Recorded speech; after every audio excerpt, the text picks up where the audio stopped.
सिमां बायदि गोमादों सासे बर' आइजोआ नाथाय बे गोमानाया सोरबा हौवाजों नङा बोरै फुल खौरांखौ होनो थांगासिनो दङ बिनि सिगां जोंहा क'क्राझाराव मा सोलिबाय थादों नैबे खौरांखौ होग्रोनि नायनानै लाग्रोजोब नंगौ नङा रायजोआनो बिजिर रुपनाथ ब्रह्म सिभिल हस्पिटाला जाहैबाय बिटिसि ओनसोलनि प्रथम हस्पिटालफोरनि गेजेराव मोनसे आरो सिभिल हस्पिटाल होननानै बुङोब्ला बेनो बे ओनसोलाव प्रथम गायसनजानाय दा बे हस्पिटालखौ रुपनाथ ब्रह्मनि नामाव मानो दोननाय जादों रुपनाथ ब्रह्मखौ खालि मोनसे समनि मन्थ्रिमोन बे महरै दानाय 1901 आव जेब्ला पार्टिशन अफ बेंगल जादोंमोन वेस्ट बेंगल आरो इस्ट बेंगल खालामदोंमोन बे समावहाय फुराना गवालपारा जिल्लाखौ समग्र बे क'क्राझार चिरां बङाइगाव गवालपारा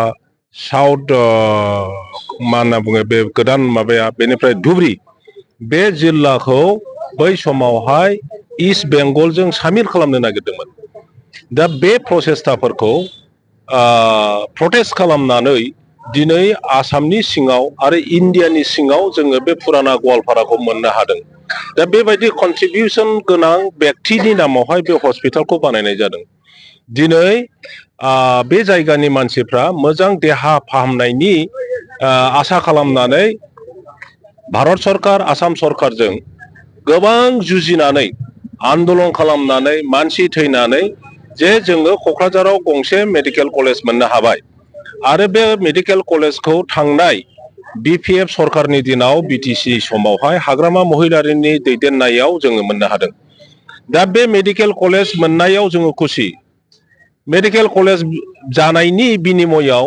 बे क'क्राझार रुपनाथ ब्रह्म सिभिल हस्पिटालखौ जे जोङो खोमानानै लानांगौ बेहाय ओंथि गैया बेखायनो जोङो बुंदों मेडिकेल कलेज गायसनग्रा मानसि जोङो दा बुंदों जे मेडिकेल कलेजा गोदानै मोजाङै जानांगौ दानि एकदम गोदान टेक्न'लजि गोदान गासिबो साइन्स टेक्न'लजिनि आन्दाराव बे मेडिकेल कलेजखौ बानायनांगौ लोगोसे जोंनि बे रुपनाथ ब्रह्म सिभिल हस्पिटाला जेराव दङ बेवहाय थानांगौ गोबाव सम आरो मेहनतनि दारैहाय बे माबाखौ सिभिल हस्पिटालखौ लासै लासै बानायनानै दिनैनि रुप जोङो होनो हादों बेवहाय समग्र अपारेशन खालामनो हानाय दिनै फेसिलिटि फैदों बेवहाय जिखुनु टेस्ट खालामनो हानाय बेमारिफोरखौ बेवहाय फेसिलिटि खालामनाय जादों गोबां इनफ्रास्ट्राक्चार बेहाय खालामबाय दा बेखौ चौकिदारनिफ्राय आराम्भ खालामनानै जेसेबां नार्स डक्टरफोर दङ टेकनिशियानफोर दङ गासिबखौबो मेडिकेल कलेजाव एटाच खालामनायनि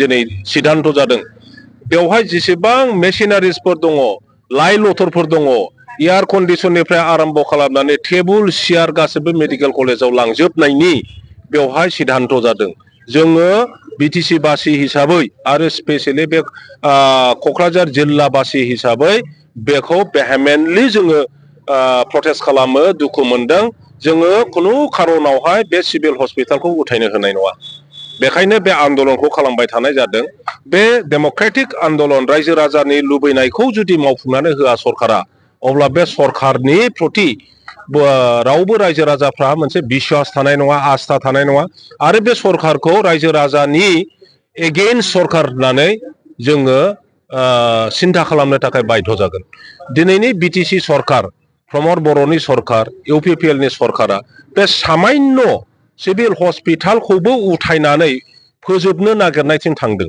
दा बेखौ बे सरकारा मानो होबथानो हाया आं मोनसे खावलायनो लुबैदों दिनै क'क्राझार बासिया बेवहाय रायजो जानाय नोङो मारवारिखौनो बुङो बिहारिखौनो बुङो बङालिखौ बुङो असमियाखौ बुं बर'खौ बुं आदिबासिखौ बुङो नाथजुगि सुत्रधर जेसेबां जाथि गस्थि दङ जोङो गावनि जाथिखौ दिनै दानायथों गावनि पार्टिखौ दिनै दानायथों बे सिभिल हस्पिटाला सोरबा इउपिपिएलनिल' नङा सोरबा बिपिएफनिल' नङा सोरबा कंग्रेसनिल' नङा सोरबा सिपिएमनिल' नङा दा बेखायनो बे सिभिल हस्पिटाला जाहैबाय बेवहाय रायजो जानाय समग्र जाथि गस्थिखौ थांनानै थानाय बेमारनिफ्राय बारग'नो थाखाय बेखौ जों सुबिदा मोनबाय थादों बे हस्पिटालाव गतिके बेखौ कन्टिनिउ खालामनांगौ बेखायनो बेखौ फोजोबनो नागिरनाय मेडिकेल कलेजाव लांनो नागिरनायखौ होबथानाय खामानियाव गावनि राजनितिक दलखौ बाद होथ'नानै प्रत्येक जाथि गस्थि धर्मावलम्बी जोंनि मानसिफ्रा लोब लोब बे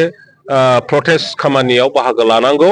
आङो खावलायो बाङालि भाइफोरखौ, आङो खावलायो बर' भाइफोरखौ, आं खावलायो असमिया, मारवारि, बिहारि, आदिबासि, नेपालि जेसेबां जाथि गस्थि दङ बयबो दिनैनि बे सिभिल हस्पिटाल उथायनो नागिरनाय होबथानाङै खामानियाव जेन' बयबो बाहागो लायो।